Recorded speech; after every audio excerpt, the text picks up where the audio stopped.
Hello everyone, my name is Aishwarya Mishra. Welcome back to my YouTube channel radiation technology.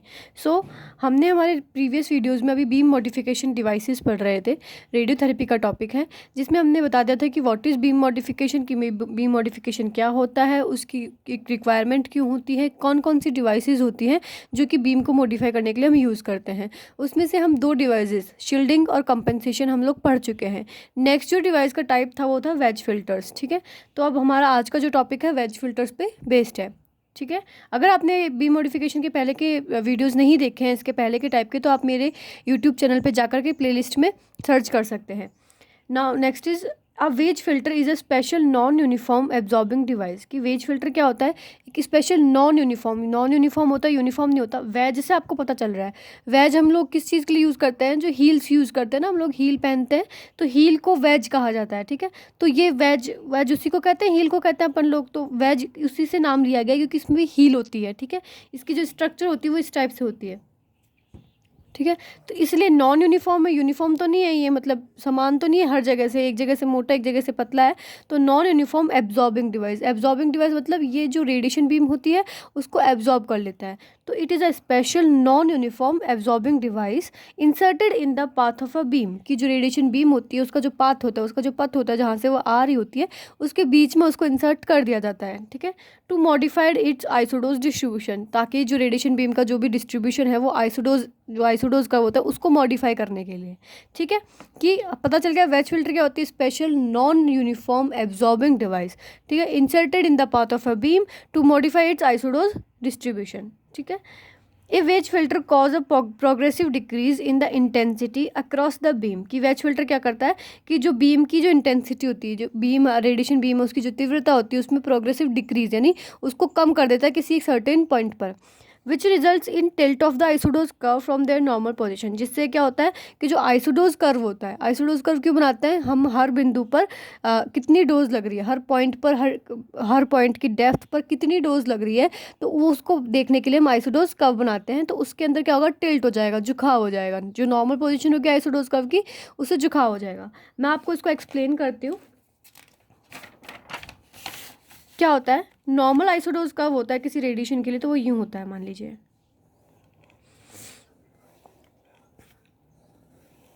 ठीक है, हर point पे मान लीजिए ये आइसोडोज कर्व है कि हर पॉइंट पे सेम डोज लग रही है। ठीक है, तो अब हमने क्या करना है कि यहाँ पे आपको ज़्यादा डोज चाहिए, लेकिन ये जो ऑर्गन है, इस जगह जो ऑर्गन प्रेजेंट है, फिर इस जगह जो ऑर्गन प्रेजेंट है, आपको इसमें कम डोज चाहिए। मतलब ये मतलब ये क्रिटिकल ऑर्गन है, या फिर ये मान लीजिए कि यहाँ पे आपको डोज चाहिए ही नहीं। ये नॉन कैंसरस ट्यूमर है, मतलब नॉन कैंसरस प्लेस है, या कोई कैंसर नहीं है, कोई ट्यूमर नहीं है, तो आपको यहाँ पे डोज कम चाहिए। चाहिए तो बट कम चाहिए। तो आपको क्या करना पड़ेगा कि इसमें क्या करना पड़ेगा कि यहाँ पे डोज कम लगे। तो आपने क्या किया, यहाँ पे वेज लगा दिया। ठीक है, सॉरी उल्टा लगेगा वेज इसमें, कि आपने इसमें वेज लगा दिया। वेज लगाने से क्या होगा कि जो रेडिएशन आएगी, तो जहाँ मोटा पार्ट है वहाँ पे वो रेडिएशन ज़्यादा एब्जॉर्ब कर लेगा, तो यहाँ तक रेडिएशन कम पहुँचेगी और यहाँ पे रेडिएशन ज़्यादा पहुँचेगी। तो इसके इसके थ्रू उसमें क्या होगा? टिल्ट हो जाएगा। जैसे कि ये आपने वेज लगाया है, तो इसके अंदर क्या होगा? टिल्ट हो जाएगा इस तरीके से। आइसोडोज डिस्ट्रीब्यूशन के अंदर इसमें टिल्ट हो चुका है कि अब यहाँ पे तो रेडिएशन ज़्यादा डीप तक पहुँच रही है और यहाँ पे रेडिएशन कम पहुँच रही है। तो यहाँ पे जो कोई भी ऑर्गन है वहाँ तक रेडिएशन बहुत कम पहुँचेगी। ठीक है, उसकी डेप्थ तक। तो आपने यही करना है कि मान लीजिए कोई ऑर्गन है जिसको आपको रेडिएशन से बचाना है, या फिर जब जहाँ पर रेडिएशन आपको कम पहुँचानी है, तो आपको क्या करना है कि वहाँ पर वेज फिल्टर लगा देना, जिससे कि जो डोज डिस्ट्रीब्यूशन, उसका आइसोडोज डिस्ट्रीब्यूशन हो रहा था, वहाँ पर वो कम होगा। जैसे यहाँ पे नॉर्मल, यहाँ पे 5 लग रहा है, इधर भी 5 लग रहा है, इधर भी 5 लग रहा है, इधर 4 लग रहा है, इधर भी 4 लग रहा है। मान लीजिए नंबर दे रही हूँ मैं इसको, 4 लग रहा है, 4 लग रहा है। ठीक है, अब यहाँ पे क्या हो रहा है कि यहाँ पे तो 5 लगेगा, बट यहाँ पे 2.5 हो जाएगा लगभग। माना है कि मतलब यहाँ पे कम हो जाएगा, सीधे धीरे धीरे और यहाँ डेप्थ के साथ में और कम होती जाएगी इंटेंसिटी। तो इस तरीके से आपको यही करना है कि क्या किसी भी ऑर्गन को, क्रिटिकल ऑर्गन को, या फिर किसी भी नॉन कैंसरस प्लेस को अगर आपको बचाना है रेडिएशन से, या फिर उस पर रेडिएशन कम से कम लगे, तो आपको उसको आइसोडोज डिस्ट्रीब्यूशन को हटाना पड़ेगा। आइसोडोज डिस्ट्रीब्यूशन को हटाने के लिए हम क्या कर रहे हैं कि एक बीम मॉडिफिकेशन डिवाइस, जिसे हम वेज फिल्टर कहते हैं, हम उसको लगा देते हैं। जिस साइड हमको डोज कम चाहिए वहाँ पर उसका थिक पार्ट होता है, जो मोटा वाला पार्ट होगा वो उस जगह होगा जहाँ पर आपको डोज कम चाहिए। ठीक है, उस जगह उस डायरेक्शन में होगा। और जिधर आपको डोज ज़्यादा चाहिए उस डायरेक्शन में ये स्टीप पार्ट होता है, जो संकरा पार्ट होता है वो इस इस डायरेक्शन में होता है, ठीक है। तो इस टाइप से अपन वेज को यूज़ करते हैं। डिग्री ऑफ द टिल्ट, अब जो डिग्री हो रही है किस एंगल से टिल्ट कर रहा है, कितना झुकाव हो रहा है आइसोडोज कर्व में, वो डिपेंड किस पे करेगा कि slope of the ways filter, कि वेज फिल्टर का स्लोप क्या है, क्योंकि वेज फिल्टर की शेप इस टाइप से है ना, तो इसका ये स्लोप क्या है, कितना एंगल है वेज का, तो उस पर डिपेंड करेगा कि कितना आइसोडोज में एंगल आएगा, कितना आइसोडोज झुकेगा, ठीक है। तो ये पता चल गया इन 3 लाइनों का मतलब क्या है कि वेज फिल्टर क्या है, नॉन यूनिफॉर्म है, एब्जॉर्बिंग डिवाइस है, जो कि बीम के रास्ते में रख देते हैं अपन लोग, जिससे कि आइसोडोज डिस्ट्रीब्यूशन को मॉडिफाइड कर सकते हैं। इसके अलावा क्या करेंगे कि जो बीम की इंटेंसिटी है उसमें कमी आती है, जिससे कि आइसोडोज कर्व में क्या आता है, टिल्ट आ जाता है। और ये टिल्ट जो आ रहा है आइसोडोज कर्व में, उसकी क्या डिग्री होगी, डिपेंड किस पे करेगा, जो वेज फिल्टर का स्लोप है उसके ऊपर, ठीक है। ये समझ में आया। नेक्स्ट है कि अब किस चीज़ का बना होता है ये वेज फिल्टर, तो made up of dense material, जितना ज़्यादा घनत्व होता है उतना ही अच्छा वेज फिल्टर होता है। तो कौन कौन सा अपन नॉर्मली यूज़ ले रहे हैं, टंगस्टन, ब्रास, लेड और स्टील, ठीक है। टंगस्टन, ब्रास, लेड और स्टील, हम ये 4 जो चीज़ें यूज़ लेते हैं वेज फिल्टर बनाने के लिए, ठीक है। अब आते हैं wedges are mounted on a plastic tray. अब जो वेज को अपन डायरेक्ट तो नहीं रख सकते हैं, तो अपन वेज को एक प्लास्टिक ट्रे पे लगाते हैं। मैंने आपको पहले भी उसके बारे में बताया, शैलो ट्रे, जिस पे हम शैलो ट्रे तो कौन सी होती है, जिस पे हम ब्लॉक रख रहे थे। अब इसके लिए एक अलग से ट्रे होती है जो प्लास्टिक की होती है, कई जगह स्टील की भी होती है, ठीक है। तो वो पहले उस ट्रे को लगाया जाता है, उसके ऊपर वेजेस को लगाया जाता है, ठीक है। तो wedges are mounted on a plastic tray which is inserted into the beam, जो कि बीम के रास्ते में लगाया जाता है, कॉलीमीटर के बिहाइंड भी, कॉलीमीटर के फ्रंट भी, मतलब कॉलीमीटर जो उसके पीछे भी लगा सकते हैं, उसके फ्रंट में भी लगा सकते हैं, ठीक है। लेकिन सरफेस से कुछ डिस्टेंस पे होना चाहिए, एक फिक्स्ड डिस्टेंस होगी सरफेस से, जैसे बॉडी है यहाँ से किसी फिक्स्ड डिस्टेंस पर आपको वेज फिल्टर लगाना होता है, ठीक है। ऐसा नहीं है कि आपने किसी भी मतलब इतने पे लगा दिया, इतने पे लगा दिया, किसी एक फिक्स्ड डिस्टेंस पर, जो कि यूजुअली हम लेते हैं 15 सेंटीमीटर, उतना तो आपको रखना ही पड़ता है, ठीक है। अब मैंने आपको पहले भी बता चुकी हूँ कि कोई भी बीम मॉडिफिकेशन डिवाइस को अपन डिस्टेंस पे क्यों रखते हैं। सबसे इसका मेन कारण यही होता है स्किन स्पेयरिंग इफेक्ट।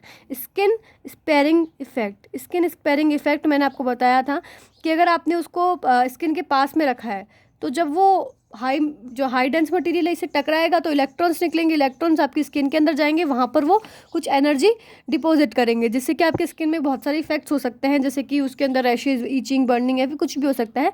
उस इफेक्ट को स्किन स्पेयरिंग इफेक्ट कहते हैं। इसको कम करने के लिए कोई भी बीम मॉडिफिकेशन डिवाइस जो होती है उसको हमें किसी डिस्टेंस पर रखना होता है, ठीक है। कोई ना इस सरफेस से कोई ना कोई दूरी पर आपको रखना होता है। तो आपको ये पता चल गया कि वेजेस किसके बने होते हैं, टंगस्टन, ब्रास, लेड और स्टील के बने होते हैं, और उनको एक प्लास्टिक ट्रे के अंदर लगा के ही आपको मशीन में लगाना होता है। इसके अलावा जो हम वेज यूज़ कर रहे हैं वो लगभग 15 सेंटीमीटर के डिस्टेंस पे स्किन से होते हैं। क्यों होते हैं, इसका कारण है स्किन स्पेयरिंग इफेक्ट, ठीक है। अब जो होती है, अपन ने देखा था कि पहले मैंने आपको बताया था कि जो आइसोडोज में टिल्ट आ रहा है वो स्लोपिंग पे, कितनी उसकी स्लोप है उस पर डिपेंड करता है।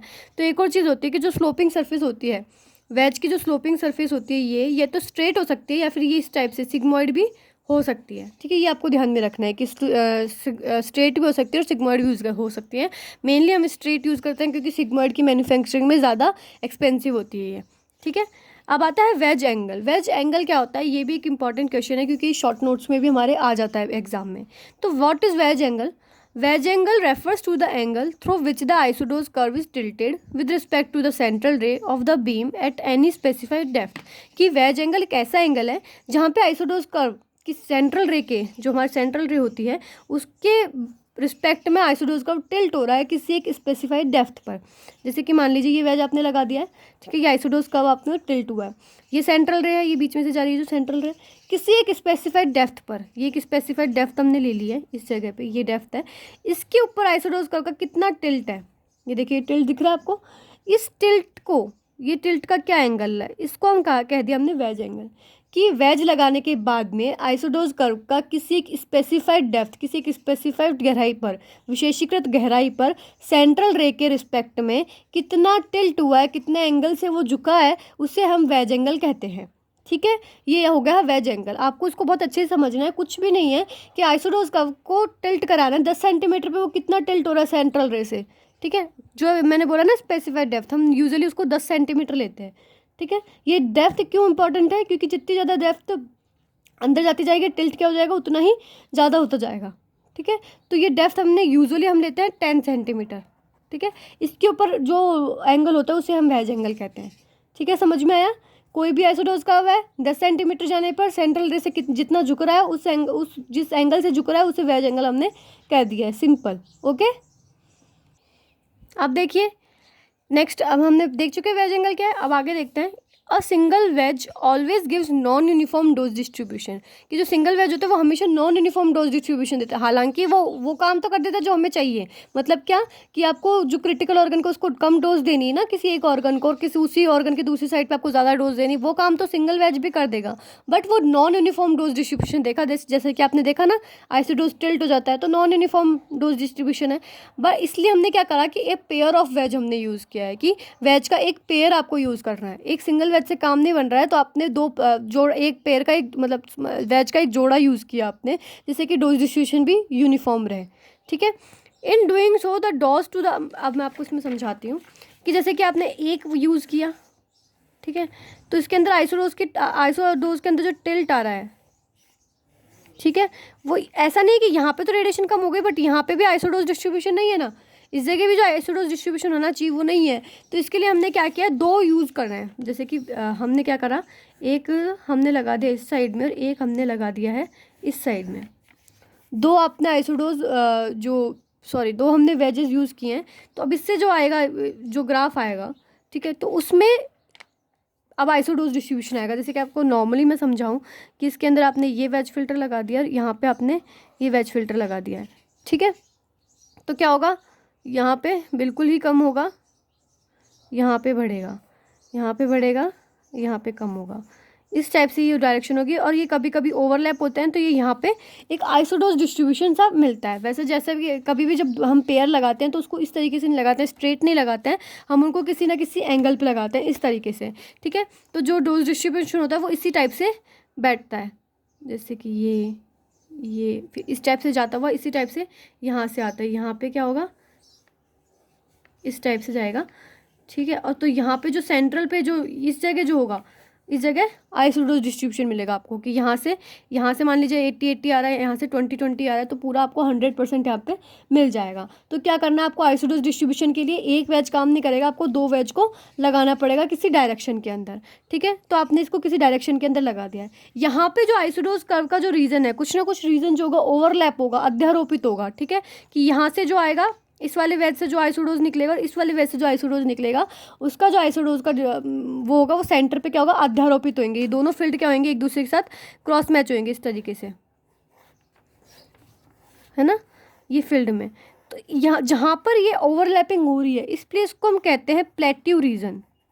क्या कहते हैं, प्लेट्यू रीजन। इस चीज़ को आपको ध्यान रखना है। व्हाट इज़ प्लेट्यू रीजन, कि जहाँ पर दो आइसोडोज का जो रहे ओवरलैप हो रहे हैं तो उसको हमने कह दिया प्लेट्यू रीजन। अब ऐसा देखा गया है कि इस प्लेट्यू रीजन पे सबसे ज़्यादा आइसोडोज डिस्ट्रीब्यूशन मिलता है। क्यों मिलता है, कि मान लीजिए यहाँ से इसने डोज रोकी इस जगह, ये तो भेज रहा है 80% और ये भेज रहा है 20%, तो यहाँ पे कितना मिलेगा आपको 100%। अगर ये भेज रहा है 50% और ये भी भेज रहा है 50%, देन आपको 100% मिलेगा। मतलब जो प्लेट्यू रीजन होता है जहाँ पे अध्यारोपित हो रही है दो आइसोडोज का, उस रीजन पे जो होती है सबसे ज़्यादा आइसोडोज डिस्ट्रीब्यूशन हमको देखने को मिलता है।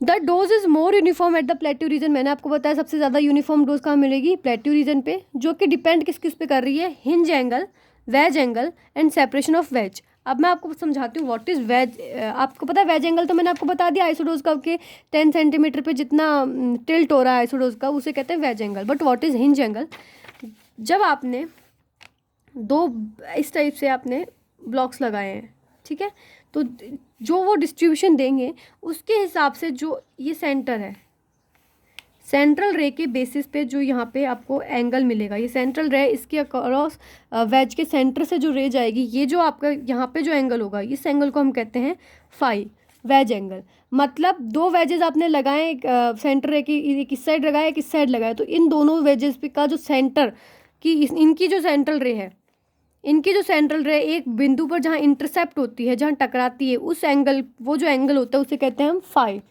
यानी कहते हैं हिंज एंगल। हिंज आपने जॉइंट में पढ़ा होगा कि जहाँ पे मूवमेंट जो होता है वो इस टाइप से होता है, ठीक है। तो इसमें यही है कि एक इधर से रे आ रही है, एक इस वाले वेज के सेंटर रे आ रही है और एक इस वाली वेज के सेंटर रे आ रही है, जहाँ पर ये इन्होंने क्या क्या इंटरसेप्ट किया। तो ये वाला जो एंगल बन रहा है मेरे हाथों के बीच में, इसे कह देते हैं हम लोग वेज एंगल। इस टाइप से देखिए, ठीक है। तो आपको पता है hinge angle, wedge angle and separation of wedge. अब सेपरेशन ऑफ वेज क्या होगा कि कितनी दूरी पे रखे हैं, वेजेस का सेपरेशन क्या है, ठीक है। तो आपको पता चलेगा हिंज एंगल क्या है कि जो the angle between the central axis of two wedge filters, जो दोनों वेज फिल्टर के सेंट्रल एक्सिस के बीच में जो एंगल है उसे हम कहते हैं हिंज एंगल। वेज एंगल आपको पता चल चुका है, आइसोडोज का 10 सेंटीमीटर पे जितना टिल्ट होगा, जितना झुकेगा, उसे कहते हैं wedge angle. Separation of wedges, wedges के बीच में कितना आपने सेपरेशन रखा है, कितनी उनके बीच की दूरी है। तो आपको ये सब कुछ पता चल चुका है, ठीक है, कि क्या होगा, सिंगल वेज से काम नहीं बन रहा है, नॉन यूनिफॉर्म डोज डिस्ट्रीब्यूशन है। आइसोडोज करने के लिए आपने 2 वेजेस लगाए अलग अलग डायरेक्शन में, तो उन अलग अलग डायरेक्शन के कारण आइसोडोज का सेंटर पे क्या आएगा, ओवरलैप हो जाएगा। सेंटर पे ओवरलैप होने से इसको क्या कहेंगे, प्लेट्यू रीजन कहेंगे। प्लेट्यू रीजन में सबसे ज़्यादा यूनिफॉर्म डोज मिलता है, जो कि डिपेंड किस किस पे करेगा, 3 चीज़ों पर, हिंज एंगल, वेज एंगल और सेपरेशन ऑफ वेजेस।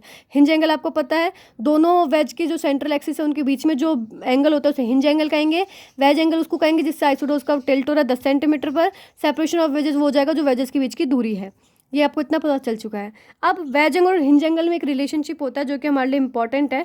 कई बार आपको न्यूमेरिकल जो कि BRT के हैं उनमें जो MCQs आते हैं उनमें पूछ लेते हैं। Theta is equal to 90 degree minus 5/2।